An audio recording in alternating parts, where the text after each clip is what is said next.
Chers amis, bonjour. Vous allez bien? Oui, en ce vendredi 10 janvier. Ben oui, la finale arrive le 10 déjà. Ben il est toujours temps jusqu'au 31 décembre. Jusqu'au 31 décembre de souhaiter bonne année 2020. 2020, c'est comme les heures miroirs, c'est comme une année de grâce. Et là, nous avons la chance de vivre l'année 2020, 2020. Mais que parce qu'ils ont eu cette chance de vivre l'année 1919, 1919, mais connais pas si ça n'a pas eu cette chance-là. Mais connais pas s'il aura la chance de vivre l'année 21, 21, 2121, 2121. Ça, ça mon l'adresse, c'était 2120. Non, nous c'est 1121. Alors, ne connais pas si nous n'aura cette chance de vivre l'année 1919, 21, 21, mais là, nous avons cette année, aujourd'hui, la grâce. Il faut jubiler tous les peuples, jubiler, crier de joie de vivre cette année 2020, 2020, pardon. Cette année 2020 que est pour moi une année de sublimation. Mais que pas que ça veut dire, mais maintenant on dit ça dans mon tête. Il faut sublimer les choses, il faut devenir ce que l'on veut vraiment, il faut commencer des projets constructifs, il faut commencer à aimer. Et aujourd'hui, dans la lecture de Saint Jean, nous pivotons sur trois pôles, l'esprit, l'eau et le sang. Bien-aimé, qui donc est vainqueur du monde? N'est-ce pas celui qui croit que Jésus est le Fils de Dieu? C'est lui, Jésus, qui est venu par l'eau et par le sang. Non pas seulement avec l'eau, mais avec l'eau et le sang. Et celui qui rend témoignage, c'est l'Esprit. Car l'Esprit est la vérité. En effet, ils sont trois qui rendent témoignage. L'Esprit, l'eau et le sang. Et les trois n'en font qu'un. Nous acceptons bien le témoignage des hommes.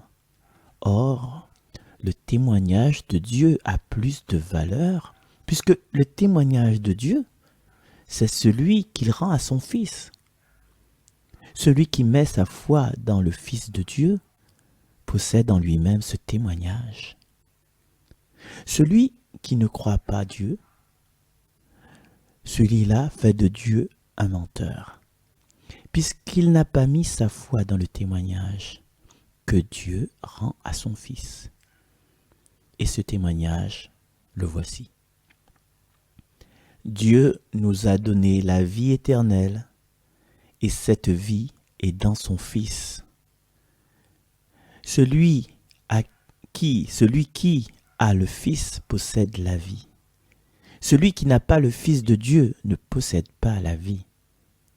Je vous ai écrit cela pour que vous sachiez que vous avez la vie éternelle, vous qui mettez votre foi dans le nom du Fils de Dieu.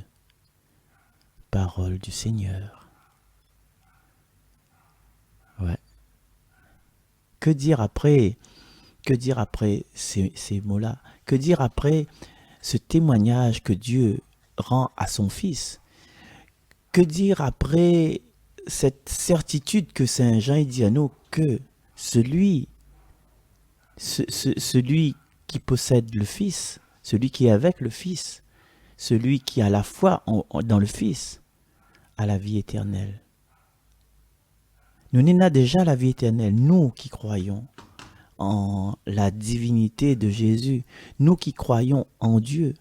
Et Dieu n'est pas la vie éternelle, il est là depuis avant le commencement du monde. Il est à l'origine, il est éternellement. Et Jésus dit, je suis l'alpha, le début et l'oméga et la fin. Et nous virevolons dans tout ça. Nous ne connaissons pas le début, nous ne connaissons pas où ça nous saute. Et nous ne connaissons pas où ça nous ça va.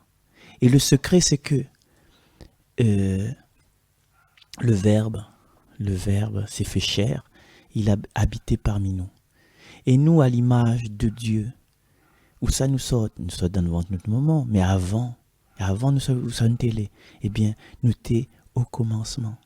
Nous t'es dans Dieu, nous t'es en Dieu. Nous, à chaque personne que nous voit, comme on avait dit hier, là, chaque frère que nous voit, c'est une parcelle de Dieu. Plus ou moins reluisant, bien sûr, plus ou moins visible, plus ou moins accepté, mais c'est quand même c'est quand même une parcelle de Dieu. Et chacun de nous, les personnes qui écoutent là, réjouissez-vous.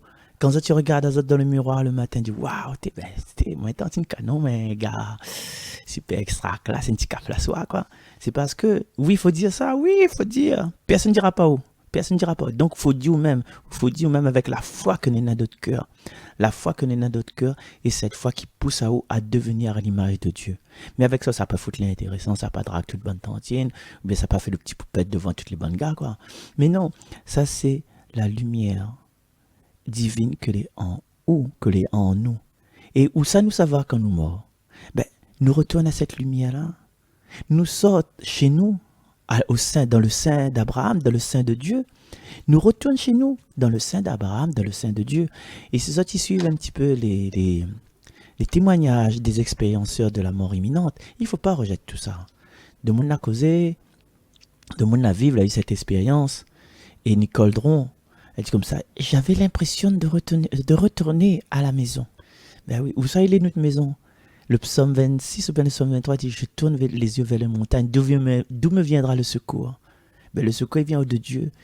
La vie commence avec Dieu, la vie termine avec Dieu. Et tout le long de notre vie, que ça nous doit faire, nous doit refaire sortir un petit peu ces pans de manteau lourds, ces pans de manteau opaques pour laisser refléter cette lumière pour illuminer le monde. Parce que le monde a besoin de lumière, maman.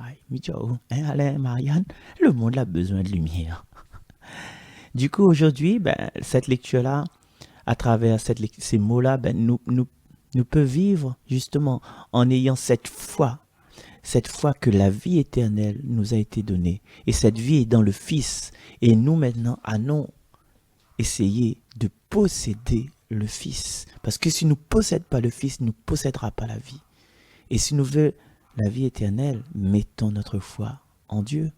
Mettons notre foi dans le nom du Fils de Dieu. C'est tout ce que nous souhaitons à nous pour cette journée.